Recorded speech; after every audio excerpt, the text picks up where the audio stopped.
오늘 공부할 성경은 열왕기상인데 열왕기상의 왕들의 역사를 우리가 공부합니다. 오늘 제목은 분열 왕국의 정체성, 이런 제목입니다. 제목을 한번 기억합니다. 분열 왕국의 정체성.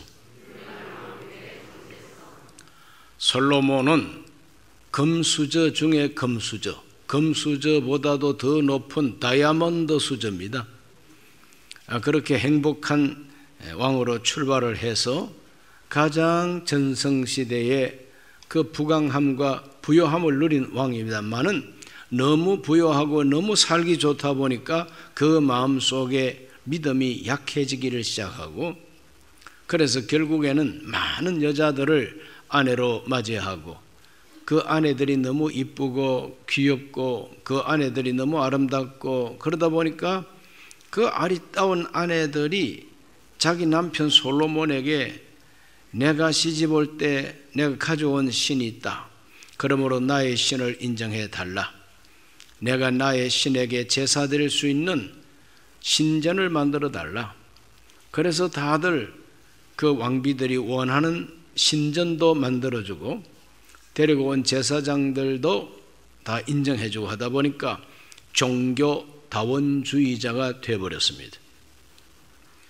마음에서부터 진심으로 우러나오는 우상숭배자는 아니라 할지라도 그 우상숭배하는 이방 신의 그 모든 문화에 그만 동조를 해버리고 참여를 하고 말았습니다. 하나님이 몇 번 경고하시고 그래도 말을 듣지 않습니다. 그래서 하나님께서 진노하셔가지고 네가 살고 있는 때에는 너의 아버지 다윗 때문에 내가 너의 대에는 가만두고 너 아들 대에 가면은 나라가 두 쪽 나리라. 하나님이 선지자를 통해서 예언한 그대로 나라가 남과 북으로 쪼개져 버렸습니다. 10지파가 북이스라엘이 되고 남쪽에 베냐민 지파, 유다 지파가 남유다 왕국으로 이렇게 분열이 되어버리고 말았습니다.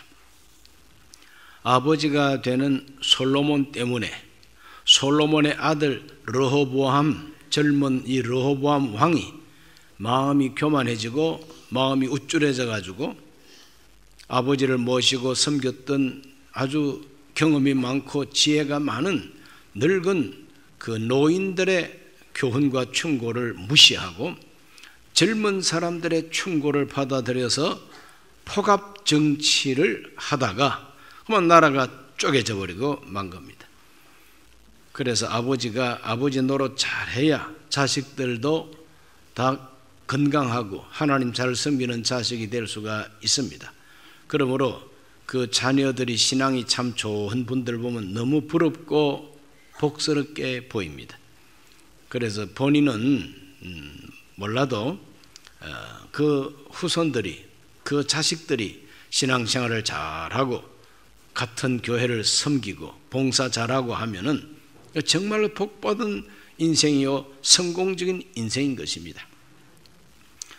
북쪽의 이스라엘 왕국의 정체성을 알아봅니다. 북쪽 이스라엘 왕국의 정체성. 이 북쪽 이스라엘 왕국을 세운 왕은 여로보암이라고 하는 왕입니다. 여로보암. 요즘 말로 말하면 노조위원장 출신입니다.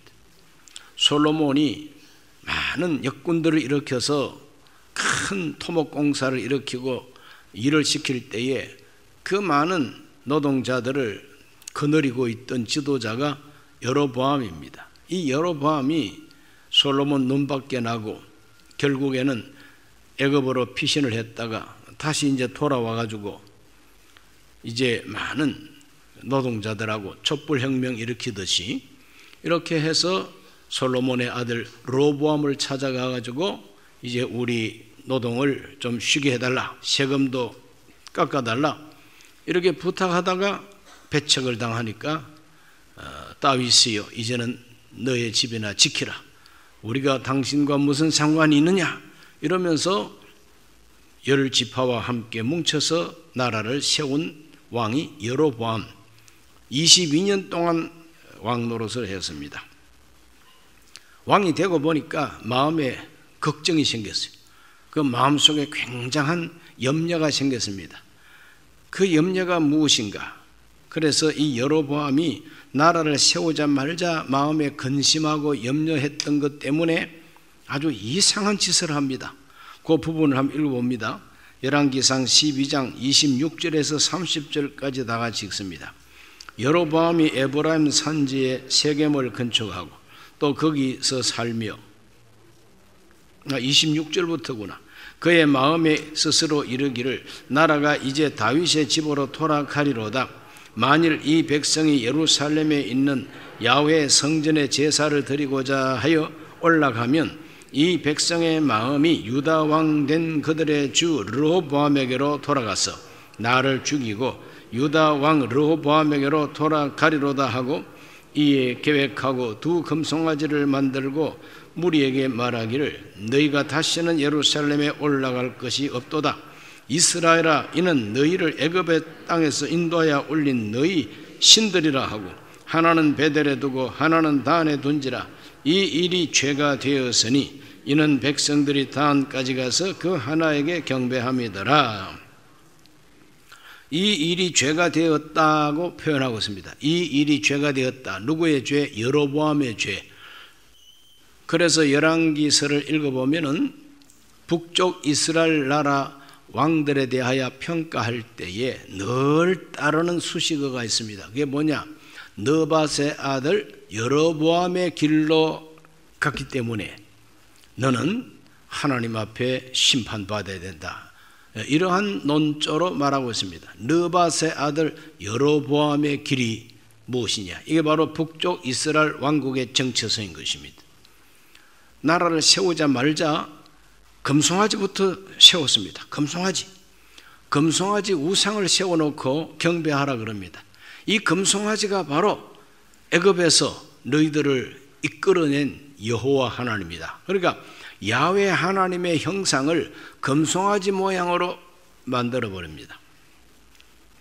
이 금송아지를 숭배했던 이 습관은 광야 시절에도 있었죠. 그래서 금부치를 다 모아가지고 아론이 금송아지 만들었습니다. 금송아지 앞에서 먹고 마시고 뛰놀고 춤췄다 그랬어요. 모세가 얼마나 화가 났던지 하나님께서 주신 돌판을 던져서 깨뜨려 버렸다 그랬어요. 그만큼 진노했던 그 모세가 진노했던 것이 뭐냐? 금송아지 숭배라. 어떻게 만군의 야훼 하나님의 형상을 금송아지로 만들었느냐? 하나님이 금송아지 정도밖에 안 되니? 사람들은 뭔가 눈에 보이는 것을 숭배하기를 좋아합니다. 뭔가 눈에 보이기를 좋아해요. 뭐 만질 수 있는 걸 좋아합니다. 그러다 보니까 금송아지를 커다랗게 만들어 놓고 이것이 애굽에서 인도해낸 야훼 너의 하나님이다.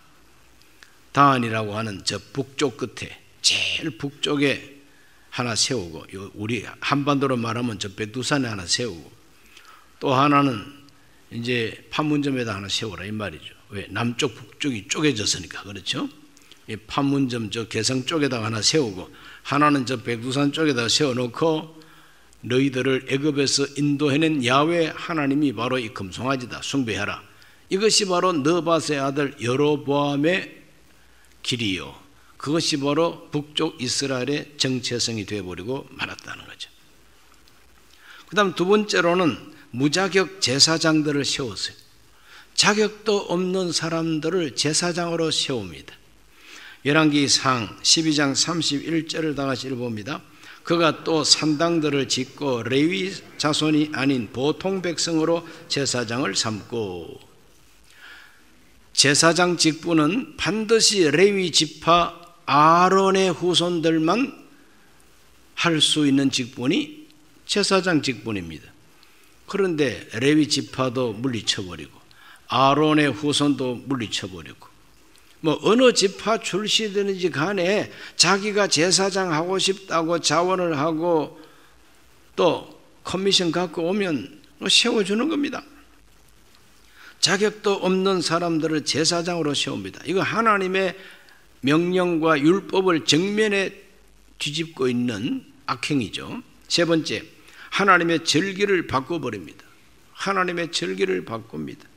열왕기상 12장 32절과 33절 읽어봅니다.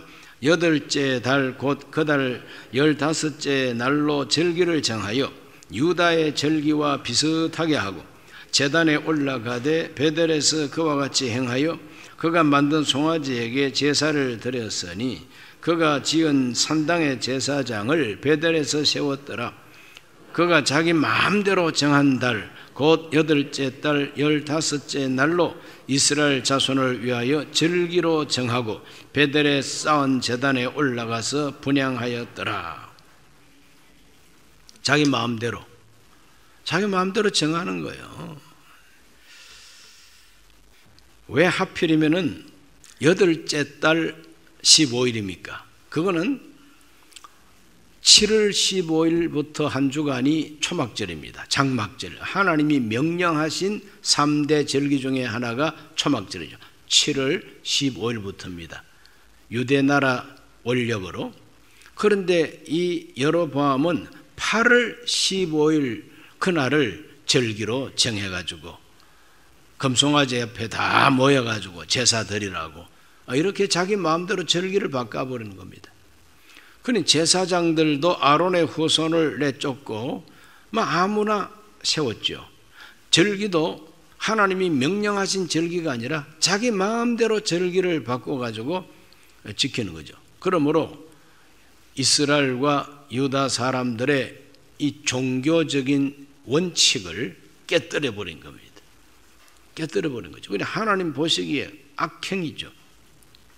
이것이 바로 느밧의 아들 여로보암의 길입니다.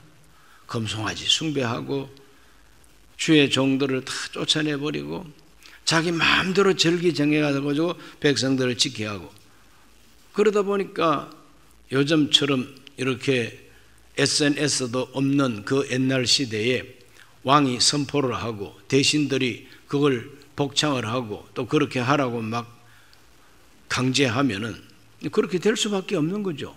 그러므로 북쪽에 있는 10지파 사람들은 멍하게 된 겁니다. 멍하게 돼가지고 그런가 보다. 금송아지가 야훼 하나님인가 보다. 이렇게 돼버린 거예요. 그래서 하나님께서 심판하십니다. 열왕기상 13장 3절로 5절까지 다 같이 읽습니다. 그날에 그가 징조를 들어 이르되 이는 야훼께서 말씀하신 징조라. 제단이 갈라지며 그 위에 있는 재가 쏟아지리라 하며 여로보암 왕이 하나님의 사람이 베델에 있는 제단을 향하여 외쳐 말함을 들을 때에 제단에서 손을 펴며 그를 잡으라 하더라. 그를 향하여 편 손이 말라 다시 거두지 못하며 하나님의 사람이 야훼의 말씀으로 보인 징조대로 제단이 갈라지며 재가 제단에서 쏟아진지라. 왕이 하나님의 사람에게 말하 이르되 이게 무슨 말이냐 하면은 유다 지역에서 하나님의 사람으로 소문난 한 선지자가 올라온 겁니다. 올라와서 여로보암이 그 베델에서 제사를 지낼 때에 쳐서 애언을 하고 하나님의 말씀을 대언하게 됩니다. 제단이 쪼개질 것이다. 제단에서 향불을 피우면은 그 재가 쏟아질 것이다. 이런 식으로 하나님의 형상을 금송아지 형상으로 만든 것에 대해서 하나님의 종이 심판을 애언합니다. 그럴 때 여로보암 왕이 듣기 싫다고 저놈 잡아라 하고 손을 폈다 이거죠. 하나님의 사람을 향해서 손을 펴고 손가락질했겠죠. 요즘 아주 그냥 험악한 말로 말하면 저 새끼 잡아 이거예요. 그래서 손을 폈더니 그 손이 바싹 말라버렸다 그랬어요. 수양버드나무 가지라도 휘휘 늘어진 가지라도 말라버리면은 이게 부드럽지 않아요. 그렇죠? 말라버렸다. 딱딱했대요. 그래서 여로보암 왕이 하나님의 종을 향해서 손가락질을 했던 그 팔이 말라버렸다는 거예요. 얼마나 놀랐겠습니까? 팔이 말라버리니까 팔이 말을 안 듣네. 그러니까 하나님의 사람한테 사과하면서 날 좀 살려달라고, 당신의 하나님께 은혜를 좀 구해달라고. 그래서 그 하나님의 사람이 하나님이여 여로보암 왕의 팔을 다시 부드럽게 하여 주옵소서. 그랬더니 수양보들나무 가지처럼 부드러워졌다. 이게 그 이야기입니다. 이게 징조입니다. 무슨 징조냐? 금송아지는 하나님이 아니다. 금송아지 숭배하는 것은 하나님이 기뻐하는 일이 아니다. 그러니까 금송아지를 숭배하던 제단이 쪼개져 버리고 거기에서 향불을 피우고 불을 피우던 재가 쏟아져 버렸다 이거죠. 하나님이 뒤엎어 버렸다 이 말 아닙니까? 이게 징조입니다. 하나님이 징조로 엎어버렸다 이거죠. 그리고 아히야 선지자가 예언을 합니다. 열왕기상 14장 7절에서 13절 좀 깁니다. 길더라도 선지자가 예언한 예언이니까 아주 중요한 예언입니다. 이게 바로 느밧의 아들 여로보암의 원죄, 여로보암의 죄, 북쪽 이스라엘 지파의 정체성에 대한 하나님의 심판의 예언입니다. 열왕기상 14장 7절로 13절 다 같이 읽습니다. 가서 여로보암에게 말하라. 이스라엘 하나님 야훼의 말씀이 내가 너를 백성 중에서 들어 내 백성 이스라엘의 주권자가 되게 하고 나라를 다윗의 집에서 찢어내어 너에게 주었거늘 너는 내 종 다윗이 내 명령을 지켜 전심으로 나를 따르며 나 보기에 정직한 일만 행하였음과 같지 아니하고 내 이전 사람들보다 더 악을 행하고 가서 너를 위하여 다른 신을 만들며 우상을 부어 만들어 나를 노엽게 하고 나를 너의 등 뒤에 버렸도다. 그러므로 내가 여로보암 집에 재앙을 내려 여로보암에게 속한 사내는 이스라엘 가운데 매인자나 노인자나 다 끊어버리되 거름더미를 썰어버림같이 여로보암의 집을 맑게 썰어버릴지라. 여로보암에게 속한 자가 성읍에서 죽은 적 개가 먹고 들에서 죽은 적 공중의 새가 먹으리니 이는 야훼께서 말씀하셨음이니라 하셨나니 너는 일어나 내 집으로 가라. 내 발이 성읍에 들어갈 때에 그 아이가 죽을지라. 온 이스라엘이 그를 위하여 슬퍼하며 장사하려니와 여로보암에게 속한 자는 오직 이 아이만 묘실에 들어가리니 이는 여로보암의 집 가운데서 그가 이스라엘 하나님 야훼를 향하여 선한 뜻을 품었음이니라. 아멘. 아히야라고 하는 선지자 예언입니다. 이 아히야라고 하는 이 선지자는 일찍 여로보암에게 당신이 왕이 될 것이다 하고 예언을 했던 선지자입니다. 그런데 여로보암이 왕이 딱 되고 난 다음에 금송아지 만들고 우상 숭배자가 딱 되니까 이 아히야의 마음에 하나님이 감동을 주셨습니다.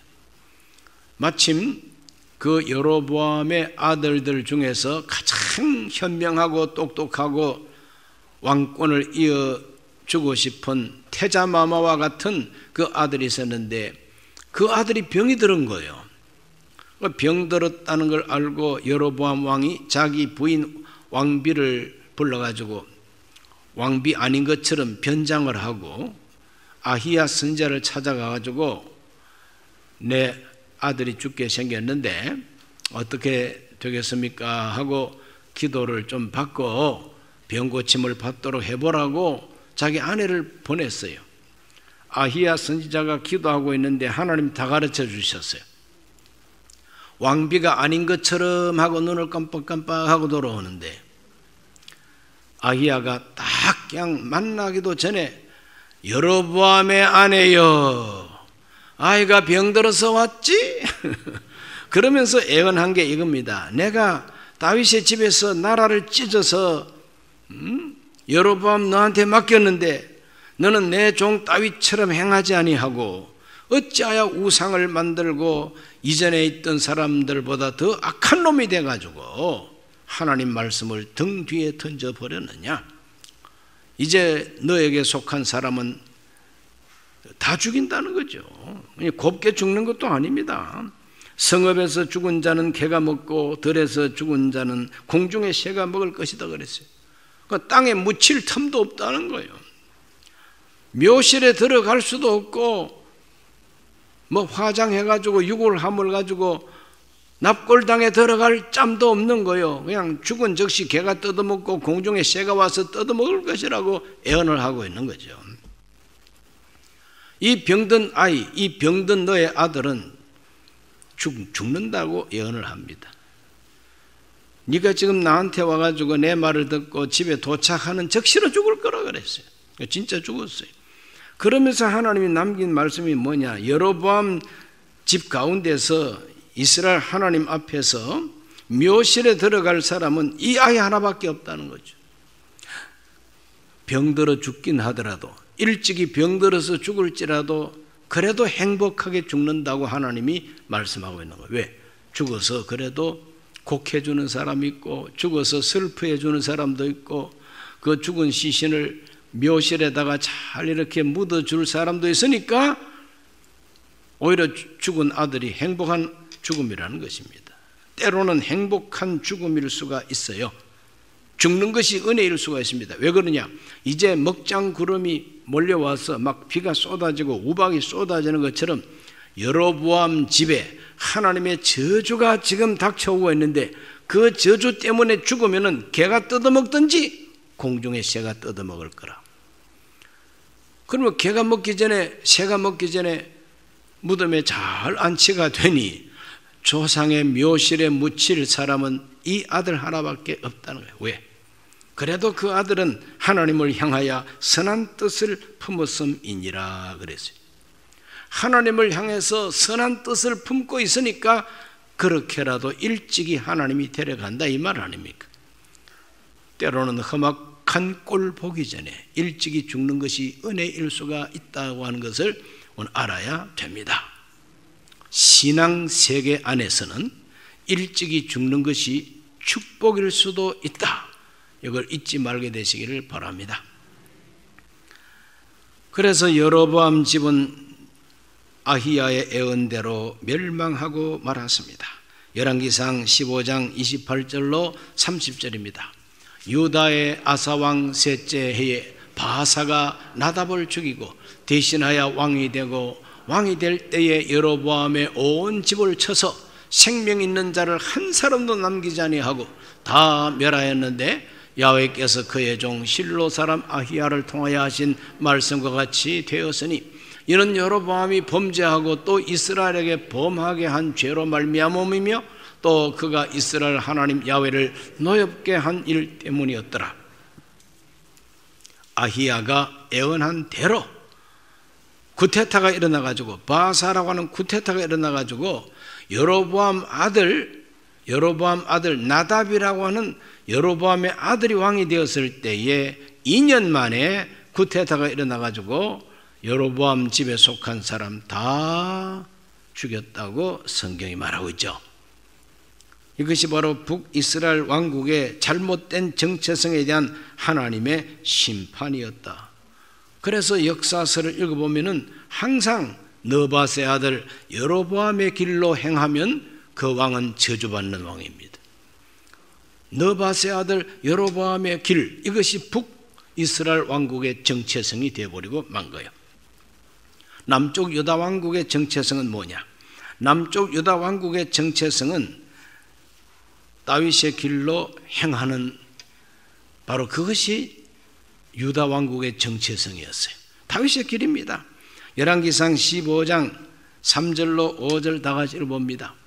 아비암이 그의 아버지가 이미 행한 모든 죄를 행하고 그의 마음이 그의 조상 다윗의 마음과 같지 아니하여 그의 하나님 야훼 앞에 온전하지 못하였으나, 그의 하나님 야훼께서 다윗을 위하여 예루살렘에서 그에게 등불을 주시되 그의 아들을 세워 있게 하셔 예루살렘을 견고하게 하셨으니, 이는 다윗이 햇사람 우리아의 일 외에는 평생의 야훼 보시기에 정직하게 행하고 자기에게 명령하신 모든 일을 어기지 아니하였습니다.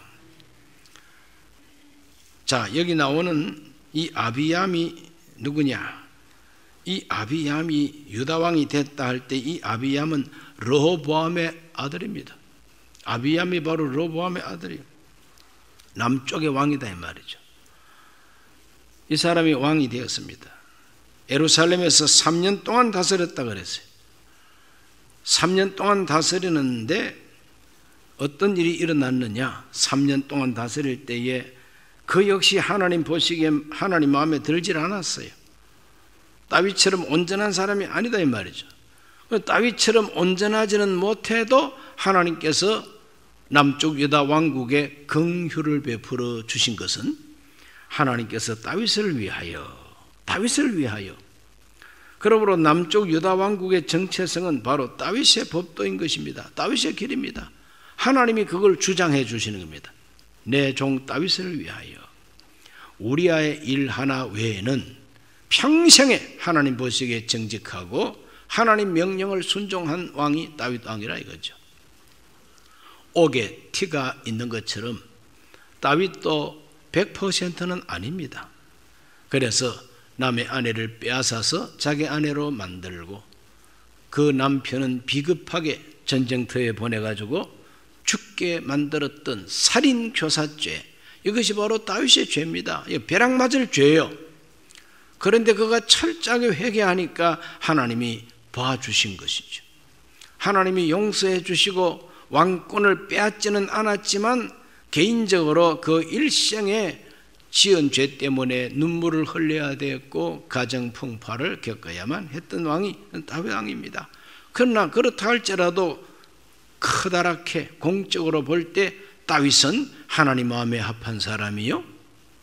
그래서 내가 이 다윗 후손들에게 등불을 켜주겠다고 하나님이 약속했지 않습니까? 하나님이 켜주시는 등불이 바로 남쪽 유다 왕국의 정체성이었다, 빛이었다. 그것을 성경이 말하고 있습니다. 그리고 남쪽 유다 왕국은 왕들이 다윗처럼 그렇게 훌륭한 믿음의 왕들은 아니었다 할지라도 그러나 이 다윗 때부터 내려오는 신앙의 전통을 지키는 나라였어요. 그러므로 제사장을 세우더라도 북쪽처럼 아무나 제사장 세우지 않습니다. 반드시 아론 후손만이 제사장 하게 하는 거예요. 레위인들과 제사장들을 존중합니다. 바로 경건한 사람들의 신앙이 남쪽 유다 왕국의 정체성이 된 겁니다. 경건한 사람들의 신앙이 바로 남쪽의 정체성이에요. 거기에 관계되는 역대하 11장 13절에서 15절을 우리 다 같이 한번 읽어보겠습니다. 온 이스라엘의 제사장들과 레위 사람들이 그들의 모든 지방에서부터 르호보암에게 돌아오되 레위 사람들이 자기들의 마을들과 산업을 떠나 유다와 예루살렘에 이르렀으니 이는 여로보암과 그의 아들들이 그들을 해임하여 야훼께 제사장 직분을 행하지 못하게 하고 여로보암이 여러 산당과 숫 염소 우상과 자기가 만든 송아지 우상을 위하여 친히 제사장들을 세움이라. 북쪽의 여로보암 왕이 아론의 후손 제사장들을 다 해임해버렸다. 요즘 말로 말하면 목사하지 마시오. 교단에 뭐 총회장이고 나발이고 이제는 교단이 이제 없습니다. 교단을 깨부셔버립니다. 자기 마음대로 아무나 세워가지고 자기가 만든 종교의 제사장 만들고. 그러니 레위족들과 제사장들은 북쪽에서 살 수가 없어요. 북쪽에서 살 수가 없어요. 그래서 그들이 마음에 들지는 않더라도 그래도 다윗 믿음의 전통이 있는 예루살렘으로 가야지 하고 피난 내려온 겁니다. 북쪽에 김일성이가 나라를 다스린다고 할 때에 믿음 좋은 기독교인들이 월남한 것처럼 다 내려온 겁니다. 제사장들도 내려오고 레위족들이 다 내려왔어요. 그럼 그 사람들만 내려온 게 아니에요.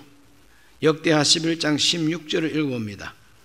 이스라엘 모든 지파 중에 마음을 굳게 하여 이스라엘 하나님 야훼를 찾는 자들이 레위 사람들을 따라 예루살렘에 이르러 그들의 조상들의 하나님 야훼께 제사하고자 한지라. 레위 사람들만 따라온 것이 아니라 하나님을 섬기는 경건한 사람들, 마음을 굳게 하여 이스라엘 하나님 야훼를 찾는 자들이 북쪽에 있으면 우상 숭배해야 되니까 금송아지 앞에 절하지 않기 위해서는 예루살렘으로 가야 된다. 우리 조상의 하나님을 섬겨야 된다고 따라 내려온 거예요. 그러니 북쪽에는 10지파나 있고 남쪽에는 2지파밖에 없어도 나중에 군사력을 비교를 하면은 뭐 별로 그렇게 뒤질 것이 없을 만큼 군인들도 많고 나라를 발전시키는 일꾼들이 많은 것은 벌써 피난 내려온 경건한 사람들이 많았기 때문이다. 경건한 사람들이 많았어요. 프랑스라고 하는 나라가 굉장한 나라였습니다. 프랑스 국민들 가운데 천재들이 많고 머리가 명석한 사람들이 많았어요. 이 사람들이 로마 캐토릭 신앙을 버리고 존 칼빈이 가르치는 그런 개혁 신앙을 받아들였습니다. 그 개혁 신앙을 받아들이다 보니까 그 프랑스의 왕이 나중에는 캐토릭 왕이 돼가지고 개신교, 즉 개혁 신앙을 가지고 있는 사람들을 박해하기를 시작하는 거예요. 막 무참하게 막 학살도 하고 막 죽입니다. 그럴 때 이분들이 피난 갔습니다. 스위스로 피난 간 사람들이 그 좋은 머리를 가지고 개발한 것이 수공업을 통한 시계 공업이라든지 이러한 기계 공업을 이 사람들이 일으키는 거죠. 그래서 프랑스에서 피난 간 사람들이 독일로 피난 간 사람들은 독일에 가가지고 공업화 운동에 아주 기술자들이 돼가지고 그래서 독일이 강한 나라가 된 겁니다. 그래서 그 강한 독일이 구라파를 막 집어삼킬 만큼 강한 독일이 된 것은 바로 프랑스의 천재들이 바로 독일로 갔기 때문에 그렇습니다. 이 사람들이 영국으로 건너가 가지고 전기기관을 만들고 영국 산업화 운동의 기술자들이 되었어요. 자, 이와 마찬가지로 옛날에 북쪽 이스라엘 나라에서 정말 뛰어난 사람들, 하나님 잘 섬기던 사람은 몽땅 유다 왕국으로 몰려오게 된 겁니다. 그 르호보암이 훌륭한 왕이 아니에요. 그런데 그 아버지 솔로몬, 그 할아버지 다윗 덕분에 믿음 좋은 분들이, 머리 좋은 분들이 다 유다 왕국으로 왔다는 거예요. 그 결과가 어떠했느냐? 11장 17절, 역대하 11장 17절. 그러므로 3년 동안 유다 나라를 도와 솔로몬의 아들 르호보암을 강성하게 하였으니 이는 무리가 3년 동안을 다윗과 솔로몬의 길로 행하였음이더라 그랬어요. 이 믿음 좋은 사람들이 막 몰려오니까 나라 분위기가, 하나님 잘 섬기는 분위기가 3년이나 지속되다 보니까 그 3년 만에 나라가 부강해졌다는 거예요. 강성한 나라가 됐다는 거예요.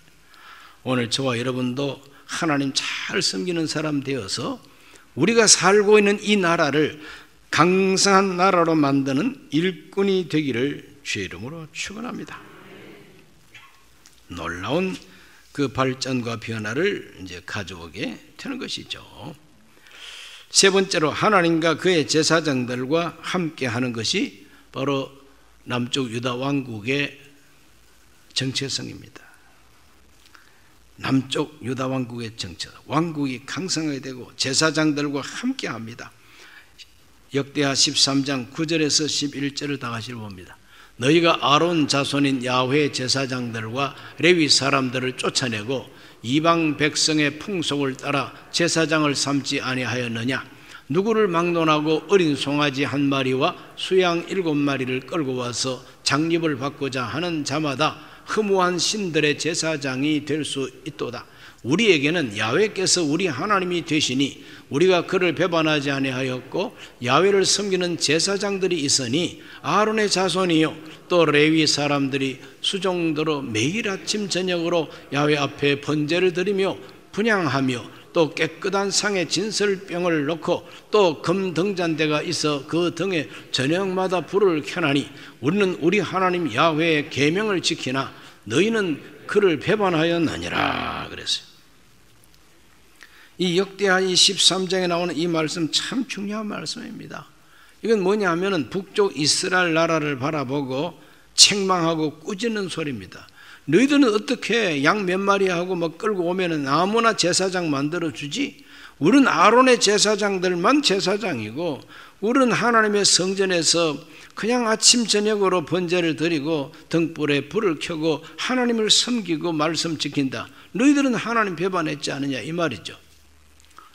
이와 같은 차이점이 남북의 차이점인 것입니다. 그런데 남쪽의 그 유다 왕국의 정체성은 하나님과 그의 제사장들과 함께하는 그런 정체성이죠. 그 결과 전쟁에서 승리하게 됩니다. 여로보암과 남쪽의 이 유다 왕국이 전쟁을 하게 돼요. 그 전쟁터의 이야기를 읽어봅니다. 역대하 13장 18절로 21절을 다 같이 읽습니다.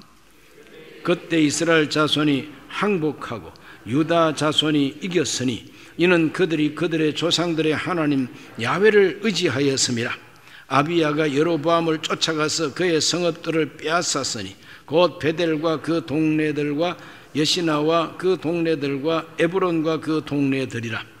아비야 때 여로보암이 다시 강성하지 못하고 야훼의 치심을 입어 죽었고 아비야는 점점 강성하여 아내 14을 거느려 아들 22과 딸 16을 낳았더라. 아멘. 자, 여기 나오는 이 아비야는 누구냐? 바로 르호보암의 아들입니다. 그러니까 여로보암은 똑같이 왕이 돼가지고 22년 왕노릇하고 남쪽에 솔로몬 아들 르호보암은 18년을 갖다가 이제 했으니 4년 더 살았죠. 여로보암이 4년 더 살았습니다. 그러나 여로보암이 이제 르호보암의 아들 아비야 왕하고 이제 전쟁을 한 거예요. 이제 전쟁을 할 때 유다 왕국의 그 아비야와 그 군졸들은 야훼 하나님을 의지했다 그랬어요.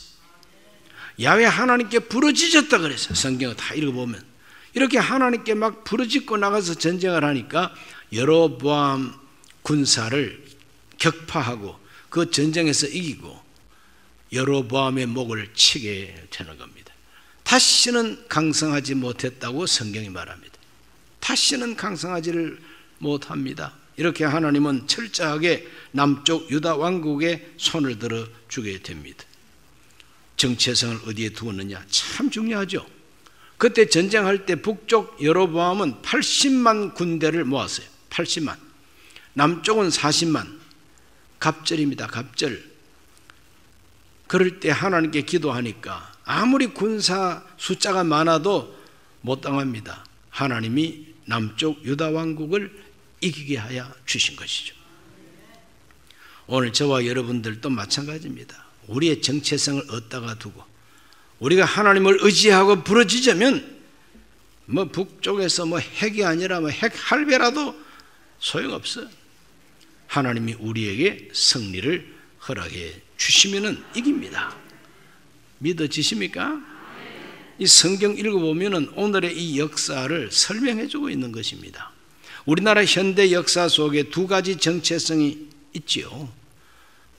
북한의 정체성이 뭡니까? 북한의 정체성은 주사파입니다.